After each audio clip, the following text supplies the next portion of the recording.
স্বর্গে যাবে? আরে স্বর্গে গেলে মরতে হবে, কে মরবে হাত তোলো দেখি। এখন যদি বলে এক্ষুনি মরে যা, কে মরবে?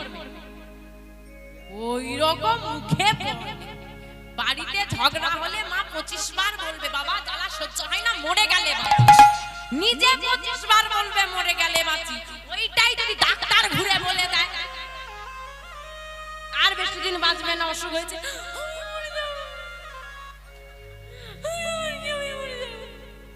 গঙ্গা তখন আর কোথাও থাকবে না, ছুটে চলে এসে ঢুকে সব সময় গঙ্গা বয়ে গেছে। সুন্দর ভবনে কেউ মরতে চায় না মা, কিন্তু যারা সাধু সন্ন্যাসী হয় দেখবে তাদের কোনো মৃত্যুকে ভয় থাকে না, কারণ তারা জানে আমি যে কর্ম করেছি এতে আমাকে নরকগামী হতে হবে না, আমার গোবিন্দের সঙ্গে সাক্ষাৎ।